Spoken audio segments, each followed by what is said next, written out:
Baik, Assalamualaikum warahmatullahi wabarakatuh. Perkenalkan, nama saya Irmayanti dengan NIM D022018. Di sini saya akan membuat suatu studi kasus, yaitu etika dan moral dalam menggunakan sistem teknologi informasi dan komunikasi. Ini pun identitas saya, yaitu Irmayanti dengan NIM D022018. Nah, adapun tugas kami yang diberikan oleh ibu yaitu buatlah studi kasus fiktif yang melibatkan pelanggaran UU Hak Cipta dan UUT dalam konteks perusahaan teknologi. Studi kasus harus mencakupi detail spesifikasi yang memungkinkan identitas pasal-pasal relevan dari kedua UU tersebut. Nah, di sini pun saya membuat studi kasus tersebut, yaitu tentang permasalahan yang timbul pada pengguna aplikasi ojek online untuk membeli makanan dan minuman sangat beragam. Pembatalan secara sepihak yang dilakukan konsumen, yaitu konsumen memesan jasa dari GoFood, lalu konsumen tersebut membatalkan pesanan tersebut secara tiba-tiba. Ini menjadi pokok permasalahan. Jadi, kita membahas masalah perdata akan dimasukkan ke dalam pasal pemprestasi berkenan dengan permasalahan tersebut. Perlu adanya kajian untuk mengetahui makna hukum izin kontak pemesanan makanan dan minuman yang menggunakan aplikasi pemesanan ojek online. Penelitian ini menggunakan metode yuridis sosiologis dengan melakukan studi lapangan secara langsung terhadap objek maupun subjek yang diteliti. Tujuannya adalah untuk mendapatkan pengetahuan realita yang terjadi di tengah masyarakat. Metode ini juga digunakan untuk mempermudah peneliti dan melakukan analisis untuk mengetahui solusi ataupun penyelesaian masalah serta tantangan yang sering dihadapi oleh driver terkait pembatalan pemesanan secara sepihak oleh konsumen. Namun, terdapat solusi yang menghindari kerugian bagi driver, yaitu melaporkan kepada platform pengelola aplikasi pemesan resmi bahwa konsumen membatalkan pemesanan secara sepihak. Kemudian, driver dapat memperoleh pengembalian dana sesuai jumlah yang dilakukan untuk pembelian makanan dan atau minuman. Kata kunci perlindungan hukum driver Gojek pembatalan pemesanan. Adapun soal kedua, yaitu berikan analisis hukum terhadap studi kasus pemesanan ojek online untuk makanan, termasuk pasal-pasal dan saksi yang kemungkinan jelaskan juga langkah-langkah yang harus diambil oleh perusahaan untuk mematuhi kedua UU tersebut. Nah, langsung saja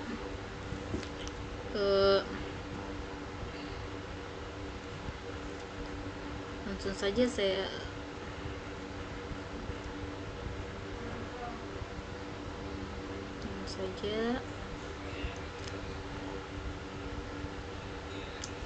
itu bertujuan untuk mengetahui kedudukan hukum perihal pertanggungjawaban antara perusahaan Gojek dengan mitra kerjanya dan terkait belum jelasnya bertanggung asuransi kecelakaan terhadap pengemudi yang mana belum ada peraturan yang secara jelas mengatur tentang kendaraan roda 2 yang dijadikan alat transportasi umum di Indonesia, sehingga menimbulkan banyak pertanyaan di kalangan masyarakat. Peneliti ini menggunakan jenis peneliti library research dan field research yang mengkaji berbagai data dokumen terkait peneliti dan menggabungkan dengan data wawancara yang dilakukan secara langsung dengan subjek penelitian. Metode analisis yang digunakan adalah normative empirics dengan menggunakan pendekatan perundang-undangan two-step approach. Dalam penelitian ini menggunakan 3 bahan hukum, yakni bahan hukum primer, bahan hukum sekunder, dan bahan-bahan non-hukum yang berkaitan dengan penelitian. Dalam penelitian ini bahan-bahan non-hukum yang berkaitan dengan penelitian.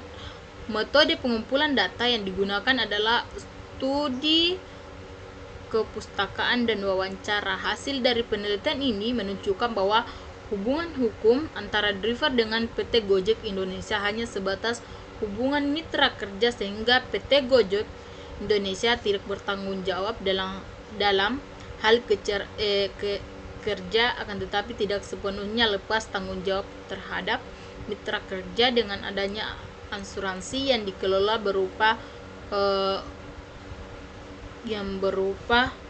Go Protection, dan juga bekerjasama dengan alias sebagai untuk berlindung keselamatan kerja dan terkait dengan kendaraan roda 2 yang dijaga alat transportasi umum di Indonesia. Hasil wawancaranya menyatakan dengan PT Jasa Raharja Persero terkait belum adanya peraturan perundang-undangan yang baru, maka ojek online tidak masuk dalam klarifikasi kendaraan bermotor umum, yang mana pertanggungjawaban asuransi dari negara hanya menanggung jika kecelakaan kendaraan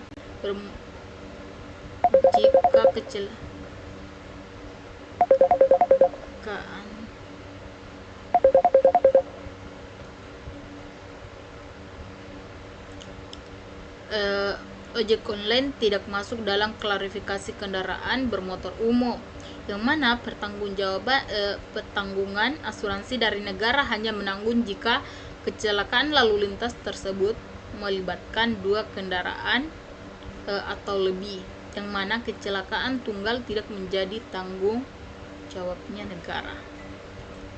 Baik, itu saja tadi dari studi kasus yang saya berikan dan analisis hukum. Oke. Apa ini PC? Baik, langsung saja saya akan menjawab bagaimana refleksi pribadi tentang bagaimana pemahaman UU Hak Cipta dan UU IT dan mempengaruhi praktik profesional kamu di masa depan. Refleksi harus mencakupi pengalaman pribadi atau observasi tentang topik tersebut. Baik, langsung saja saya akan menjawab pertanyaan tersebut, yaitu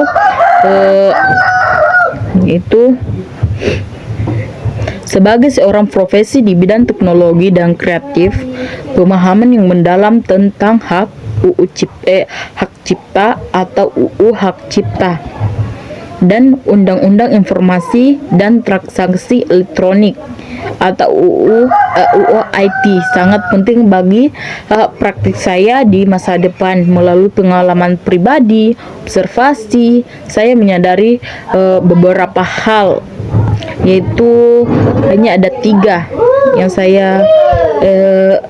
saya menyadarinya, yaitu 1, perlindungan karya kreatif. Pemahaman yang kuat tentang UU Hak Cipta membantu saya untuk melindungi karya kreatif yang saya hasilkan atau yang saya kelola sebagai bagian dari praktik profesional saya. Hal ini meliputi hak untuk mencegah penggunaan atau tidak sah, menegosiasikan lisensi dan mengambil langkah hukum jika terjadi pelanggaran hak cipta. Yang kedua itu keterlibatan dalam industri kreatif. UU Hak Cipta dan UU IT memiliki dampak yang besar pada industri kreatif, termasuk teknologi informasi, desain grafis, musik, dan konten digital lainnya. Dengan memahami implementasi hukum dari kedua dengan memahami implikasi hukum dari kedua undang-undang ini, saya mendapatkan berpartisipasi dalam industri ini dengan lebih bijaksana dan mematuhi peraturan yang berlaku. Yang ketiga yaitu etika profesional dalam pengguna informasi dan konten. Sebagai seorang profesional, saya memastikan bahwa pengguna informasi dan konten yang saya lakukan itu tidak melanggar hak cipta atau menyalahi UU IT. Ini termasuk pengguna citra, teks, atau konten digital lainnya. Dalam proyek-proyek saya, baik untuk tujuan komersial maupun non komersial. Keempat yaitu meningkatkan kesadaran akan resiko hukum. Dengan pemahaman yang mendalam tentang UU IT, saya menjadi lebih sadar akan resiko hukum yang akan terkait dengan penggunaan teknologi informasi dan internet, termasuk pelanggaran privasi, penyebaran informasi palsu, dan tindakan kriminal online lainnya. Hal ini mendorong saya untuk lebih berhati-hati aktivitas online saya sebagai individu maupun profesional. Memulai pengalaman pribadi dan observasi saya menyadari betapa pentingnya memahami dan mematuhi UU Hak Cipta dan UU IT dalam praktik profesional saya di masa depan.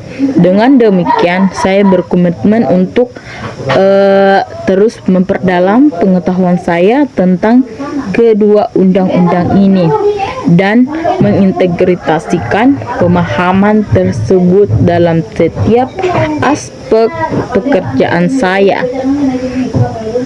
Baik, itulah tadi penjelasan dari saya. Mohon maaf jika ada salah kata. Wabillahi taufiq wal hidayah.